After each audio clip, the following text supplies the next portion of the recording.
ಮಳೆಯಿಂದಾಗಿ ಅಪಾರ ಬೆಳೆಹಾನಿ ಪರಿಹಾರ ನೀಡುವಲ್ಲಿಯೂ ತಾರತಮ್ಯ ನಡೆದಿದೆಯಾ ಎಂಬ ಅನುಮಾನ ಕನಕಗಿರಿ ಹಾಗೂ ಕಾರಟಗಿ ಕ್ಷೇತ್ರದ ಭತ್ತ ಬೆಳೆ ಹಾನಿಗೆ ಪರಿಹಾರ ಕೊಡಲಾಗಿದೆ. ಕನಕಗಿರಿ ಸಚಿವ ಶಿವರಾಜ ತಂಗಡಗಿ ತನ್ನ ಕ್ಷೇತ್ರದ ರೈತರಿಗೆ ಮಾತ್ರ ಬೆಳೆ ಪರಿಹಾರ ಕೊಟ್ಟಿದ್ದಾರೆ. ಯಲಬುರ್ಗಾ ಕುಕನೂರು ತಾಲೂಕಿನ ಹೆಸರು ಮೆಕ್ಕೆಜೋಳ ಬೆಳೆ ಹಾನಿಗೊಳಗಾದ ರೈತರಿಗೆ ಪರಿಹಾರ ಕೊಟ್ಟಿಲ್ಲ. ಆಗಸ್ಟ್ ಸೆಪ್ಟೆಂಬರ್ ತಿಂಗಳಿನ ಅಧಿಕ ಮಳೆಯಿಂದಾಗಿ ಬೆಳೆ ನಾಶವಾಗಿದೆ. ಬೆಳೆ ಹಾನಿ ಸಮೀಕ್ಷೆಯನ್ನು ಕೂಡ ಅಧಿಕಾರಿಗಳು ಮಾಡಿಲ್ಲ ಆರೋಪ ರೈತರಿಂದ ಕೆರಳಿಸ್ತಾ ಇದೆ. ಮಳೆಯಿಂದ ಬೆಳೆ ಹಾನಿಯಾಗಿದೆ ಎಂದು ಅಧಿಕಾರಿಗಳಿಗೆ ಮಾಹಿತಿ ಕೊಟ್ಟಿದ್ರು ಸಮೀಕ್ಷೆ ಮಾಡಿಲ್ಲ. ಪಕ್ಕದ ಗದಗ ಜಿಲ್ಲಾಡಳಿತ ಬೆಳೆ ಹಾನಿ ಪರಿಹಾರ ಕೊಟ್ಟಿದ್ದಾರೆ, ಆದ್ರೆ ನಮ್ಮ ಬೆಳೆಗೆ ಪರಿಹಾರ ಕೊಟ್ಟಿಲ್ಲ ಎನ್ನುವ ರೈತರು ಆರೋಪ. ಕಾರಟಗಿ ಕನಕಗಿರಿಯಲ್ಲಿ ಬೆಳೆ ಹಾನಿಗೆ ಪರಿಹಾರ ಕೊಡಲಾಗಿದೆ. ಉಳಿದಿರುವ ತಾಲೂಕಿಗೂ ಹೆಸರು ಬೆಳೆ ಪರಿಹಾರವನ್ನ ಒಂದೆರಡು ದಿನದಲ್ಲಿ ರೈತರ ಖಾತೆಗೆ ಜಮೆ ಆಗುವುದರಲ್ಲಿ ವಿಳಂಬವಾಗಿರಬಹುದು. ರೈತರ ಪರಿಹಾರ ಕೊಡುವಲ್ಲಿ ತಾರತಮ್ಯ ಮಾಡಿಲ್ಲ ಎನ್ನುವ ಸಚಿವ ಶಿವರಾಜ ತಂಗಡಗಿ ಮಳೆಯಿಂದ ಒಟ್ಟು 2198 ಹೆಕ್ಟೇರ್ ಪ್ರದೇಶದಲ್ಲಿ ಹಾನಿಯಾಗಿದೆ. ಒಟ್ಟು 7196 ರೈತರಿಗೆ 5.25 ಕೋಟಿ ರೂಪಾಯಿ ಪರಿಹಾರ ಕೊಡಲಾಗಿದೆ. ಪರಿಹಾರ ಕೊಡುವಲ್ಲಿ ಸಮಸ್ಯೆಯಾಗಿದ್ರೆ ಈ ಬಗ್ಗೆ ರೈತರು ಮಾಹಿತಿ ಕೊಟ್ಟರೆ ಪರಿಶೀಲಿಸುವುದಾಗಿ ಜಿಲ್ಲಾಧಿಕಾರಿ ಸ್ಪಷ್ಟನೆ ಕೊಟ್ಟಿದ್ದಾರೆ. ತಾಲೂಕಿನ ಎರೆಹಂಚಿನಾಳ ರೈತ ಪ್ರಕಾಶ್ ಡೊಳ್ಳಿನ ಶಿವರಾಜ ತಂಗಡಗಿ, ಜಿಲ್ಲಾ ಉಸ್ತುವಾರಿ ಸಚಿವ ಡಾಕ್ಟರ್ ಸುರೇಶ್ ಉಟ್ನಾಳ್, ಜಿಲ್ಲಾಧಿಕಾರಿ ಕೊಪ್ಪಳ ರೈತ ಸಂಘದ ರಾಜ್ಯ ಉಪಾಧ್ಯಕ್ಷ ಅಂದಪ್ಪ ರುದ್ರಪ್ಪ ಕೋಳೂರ, ಪ್ರಗತಿಪರ ರೈತ ಮಹಿಳೆಯರು ಆದ ಸವಿತಾ ನಾಗರೆಡ್ಡಿ, ರೈತ ಮುಖಂಡರು ಆದ ಯಲ್ಲಪ್ಪ ಎಚ್ ಬಾಬರಿ, ದೇವರೆಡ್ಡಿ ನಾಗರೆಡ್ಡಿ ಪರಿಹಾರಕ್ಕಾಗಿ ಆಗ್ರಹ ಮಾಡಿದ್ದಾರೆ. ಈಗ ಗದಗ ಜಿಲ್ಲೆ ಪಕ್ಕದ ಗದಗ ಜಿಲ್ಲೆದಾಗ ಬೆಳೆ ಪರಿಹಾರ ಹಾಕಿದ್ರು. ನಮ್ಮ ಜಿಲ್ಲೆಯಲ್ಲಿ ಬೆಳೆ ಪರಿಹಾರ ಹಾಕಿಲ್ಲ. ನಾವು ಎಕರೆಕ್ಕೆ 45,000 ರೂಪಾಯಿ ಖರ್ಚು ಮಾಡಿ ಮತ್ತೆ ಏನೈತಿ ಬಿತ್ತಿದ ಬೆಳೆ ಎಲ್ಲ ಹರಿಗೆ ಬೆಳೆ ಬರಲ್ಲ, ಮಳೆ ವಿಪರೀತ ಮಳೆಗೆ ಹರಿಗಿ ಬಿಟ್ಟಿವಿ ಸರ. ಈಗೇನಾಗೈತೆ ಅಂದ್ರೆ 10 ಪೈಸೆ ಪರಿಹಾರ ಹಾಕಿಲ್ಲ, ಇವತ್ತಿಗಾರ ಸರ್ವೆ ಮಾಡಿಲ್ಲ. ಈಗೇನಾಗತ್ತೆ ನಾವು ಖರ್ಚು ಮಾಡಿ ಏನಾಗೈತೆ ಅಂದ್ರೆ ಬಂಗಾರ ಸತ್ಯ ಮಾರಿ ಇವತ್ತು ಸಾಲದಾರಿಗೆ ಕೊಡೋಂಥ ಪರಿಸ್ಥಿತಿ ನಿರ್ಮಾಣ ಆಗೈತಿ.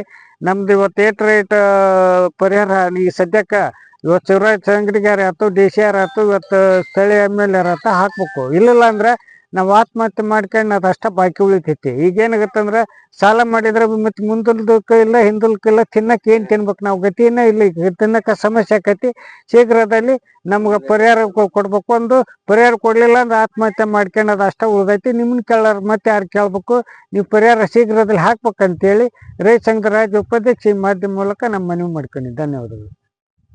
25ರಿಂದ 30 ಸಾವಿರ ರೂಪಾಯಿ ಖರ್ಚು ಮಾಡಿ ಹೆಸರನ್ನು ಬಿತ್ತಿದ್ದಾರೆ. ಸಸಿ ಸ್ವಲ್ಪ ಫಸಲು ಬರುವ ಹೊತ್ತಿಗೆ ರೋಗ ಬಾಧೆ ಕೀಟ ಬಾಧೆಯಿಂದ ಎಲ್ಲ ನಾಶ ಆಗೋಗಿದೆ.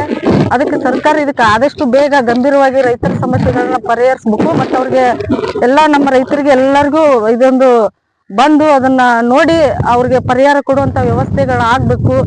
ಪ್ರತಿಯೊಬ್ಬರು ಕೃಷಿ ಅಧಿಕಾರಿಗಳು ಭೇಟಿ ಕೊಟ್ಟು ರೈತರಿಗೆ ಸಲಹೆ ಕೊಡ್ಬೇಕು. ಮತ್ತೆ ಇದನ್ನೇನೈತಲ್ಲ ಈ ಮುಂದಿನ ದಿನಗಳಲ್ಲಿ ಏನೇನು ಹಾನಿಯಾಗಿದೆ ರೈತರಿಗೆ ಆ ನಷ್ಟವನ್ನು ಭರಿಸುವಂತ ಕೆಲಸಗಳನ್ನ ಸರ್ಕಾರ ಮಾಡ್ಬೇಕಂತೇಳಿ ನಾವು ಕೇಳ್ಕೊತೀವಿ.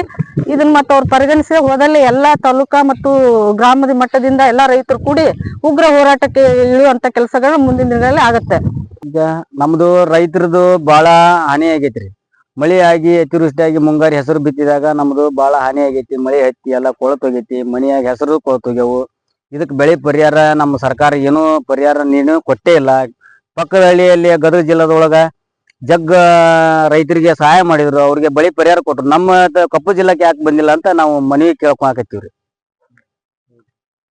ಹಾಗಾಗಿ ಮತ್ತೆ ಇದು ನಾವು ರೈತರು ಬದುಕೋದ್ರೆ ಹೆಂಗ್ರಿ? ಇಲ್ಲ ಅಂದ್ರೆ ಉರ್ಲ್ ಹಾಕೊಂಡು ಸಾಯ್ಬೇಕು, ಒಂದು ಇಲ್ಲ ಎಣ್ಣೆ ಕೂಡ ಸಾಯ್ಬೇಕು. ಒಂದು ಆ ಪರಿಸ್ಥಿತಿ ಒಳಗೆ ನಾವು ಆಗ್ಬಿಟ್ಟಿವಿ ಅಂದ್ರ ಸರ್ಕಾರ ಯಾಕೆ ನಮ್ಮ ಮೇಲೆ ಕಣ್ಣು ತೆಗಿವಲ್ದು ಅಂತ ನಾವು ಇದ್ರಾಗ ಮನವಿ ಕೇಳಕತ್ತೀವ್ರಿ.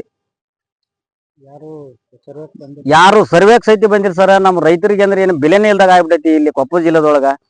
ಏನು ನಮ್ಮನ್ನ ದಾದನ ಮಾಡವಲ್ರು. ಹಾಗಾಗಿ ನಾವು ಇದು ಮನವಿ ಮಾಡ್ಕೊಳ್ಳೋದೇನಂದ್ರೆ ನಮ್ದು ದಯವಿಟ್ಟು ನಮ್ಮ ಬೆಳೆ ಪರಿಹಾರಕ್ಕೆ ಒಂದು ಅನುದಾನ ಮಾಡಿಕೊಡ್ರಿ ಅಂತೇಳಿ ನಾನು ಕೇಳ್ಕೊಂತ ಇದ್ದೇನೆ ಮನಪೂರ್ವಕವಾಗಿ. ಈಗಾಗಲೇ ಬೆಳೆ ಹಾನಿ ಪರಿಹಾರ ಆಲ್ರೆಡಿ ಕೊಟ್ಬಿಟ್ಟಿವಿ. ಯಾರಂದು ನನ್ನ ಕ್ಷೇತ್ರದಾಗ ನನ್ನ ಕ್ಷೇತ್ರದಾಗ ಬಂದು ಹಾಕಿದೆ. ಒಂದು ನಾನು 4 ನೋಡ್ರಿ ಹಾಕೋ ಹೊತ್ತೆ ಒಂದು 4 ದಿವಸ ಲೇಟ್ ಆಗುತ್ತೆ ಅಷ್ಟೇ, ಹಾಕ್ತೀವಿ. ಪರಿಹಾರದ ವಿಚಾರದೊಳಗೆ ಮೊನ್ನೆ ಮಳೆಯಾಗಿ ಬೆಳೆ ಹಾನಿ ಏನಾಗೈತಲ್ಲ ಅದು ಹೆಚ್ಚಿನ ಪರ್ಸೆಂಟೇಜ್ ಆಗಿದ್ದ ಕಾರಟಗಿ ಮತ್ತು ಗಂಗಾವತಿ ಭಾಗದಾಗ. ಈಗೆಲ್ಲ ಅದು ಭಾಗದಾಗ ಬಿದ್ದಿದೆ. ಮೊನ್ನೆ ನಾನು ಲಾಸ್ಟ್ ವೀಕಿನ ನಮ್ಮ ರೈತರು ಹೇಳಿದೆ ಎಲ್ಲ ನಮಗೆ ಬಂದಿದ್ದೇವೆ ಸರ್ ಅಂತ. ಯಲಬುರ್ಗಕ್ಕೆ ಒಂದು ಸ್ವಲ್ಪ ಲೇಟ್ ಆಗಿದೆ, ಯಲಬುರ್ಗಕ್ಕೆ ಹಾಕ್ತೀವಿ. ಯಲಬುರ್ಗಕ್ಕೆ ಹಾಕ್ತೀವಿ, ಕುಷ್ಟಗಿಗೆ ಹಾಕ್ತೀವಿ, ಗಂಗಾವತಿಗೆ ಹಾಕ್ತೀವಿ, ಕೊಪ್ಪಳಕ್ಕೆ ಹಾಕ್ತೀವಿ. ಎಲ್ಲ ಏನಿಲ್ಲ, ಅಲ್ಲೇ ಸ್ವಲ್ಪ ಹೆಚ್ಚಿನ ಪ್ರಮಾಣ ಆಗಿತ್ತು, ಅಲ್ಲಿ ಸ್ವಲ್ಪ ಬೇಗ ಹಾಕಿದ್ದಾರೆ. ಕೊಪ್ಪಳ ಜಿಲ್ಲೆಯಲ್ಲಿ ಸೆಪ್ಟೆಂಬರ್ ಮಾಹೆ ಮತ್ತು ಆಗಸ್ಟ್ ಮಾಹೆಯಲ್ಲಿ ಹೆಚ್ಚಿಗೆ ಮಳೆಯಾಗಿದ್ದರಿಂದ ಬೆಳೆ ಹಾನಿಯಾಗಿದೆ. ಒಟ್ಟು 2198 ಹೆಕ್ಟರಷ್ಟು ಬೆಳೆ ಹಾನಿಯಾಗಿತ್ತು. ಅದು ಸುಮಾರು 7196 ರೈತರಿಗೆ ಸಂಬಂಧಿಸಿದಂತೆ 5,25,26,000 ಪರಿಹಾರವನ್ನು ಈಗಾಗಲೇ ನಾವು ಪರಿಹಾರ ತಂತ್ರಾಂಶದಲ್ಲಿ ನಮೂದು ಮಾಡಿ ಅವರಿಗೆ DBT ಮೂಲಕ ಅವರಿಗೆ ಸಂದಾಯ ಮಾಡಲಾಗಿದೆ. ಇಲ್ಲರಿ, ನಾವು ಜಂಟಿ ಸಮೀಕ್ಷೆ ಮಾಡ್ತೀವಿ. ಜಂಟಿ ಸಮೀಕ್ಷೆ ಮಾಡಿ ಯಾರು ಕೃಷಿ ಇಲಾಖೆ ಮತ್ತು ಕಂದಾಯ ಇಲಾಖೆಯವರು ಹೋಗಿ ಪ್ರತಿಯೊಂದು ಜಮೀನಿಗೆ ಹೋಗಿ ಜಂಟಿ ಸಮೀಕ್ಷೆ ಮಾಡಿ ಎಲ್ಲಿ ಲಾಸ್ ಆಗಿದೆ ಮಳೆಯಿಂದ ಅದನ್ನು ರಿಪೋರ್ಟ್ ಮಾಡ್ತಾರೆ. ಇದಕ್ಕೆ ಕೆಲವೊಂದು ಪ್ಯಾರಾಮೀಟರ್ಸ್ ಇದೆ, ಆ ಪ್ಯಾರಾಮೀಟರ್ಸ್ ನೋಡಿಕೊಂಡು ಮಾಡ್ತಾರೆ. ಅದರ ಪ್ರಕಾರ ಆಗಿರೋದಕ್ಕೆಲ್ಲನೂ ಪರಿಹಾರ ಕೊಡಲಾಗಿದೆ. ಪರಿಹಾರ ಈಗ ಯಾರು ಲಾಸ್ ಆದವ್ರಿಗೆಲ್ಲರಿಗೂ ಕೊಟ್ಟಿದ್ದೀವಿ ನಾವು, ಬಟ್ ಸ್ಪೆಸಿಫಿಕ್ಕಾಗಿ ಯಾರಾದರೂ ಕಂಪ್ಲೇಂಟ್ ಕೊಟ್ಟರೆ ಎಕ್ಸಾಮಿನ್ ಮಾಡ್ತೀವಿ. ಈ ವಿಡಿಯೋ ನಿಮಗೆ ಇಷ್ಟವಾದರೆ ಲೈಕ್ ಮಾಡಿ. ಇನ್ನಷ್ಟು ಹೀಗೆ ಆಸಕ್ತಿದಾಯಕ ವಿಡಿಯೋಗಳನ್ನು ಪಡೆಯಲು ನಮ್ಮ NTV ನ್ಯೂಸ್ ಚಾನೆಲ್ ಅನ್ನು ಸಬ್ಸ್ಕ್ರೈಬ್ ಮಾಡಿ. ಪಕ್ಕದಲ್ಲಿ ಇರುವ ಬೆಲ್ ಐಕಾನ್ ಅನ್ನು ಒತ್ತಿ. ನಿಮ್ಮ ಬೆಂಬಲವೇ ನಮಗೆ ಸ್ಫೂರ್ತಿ.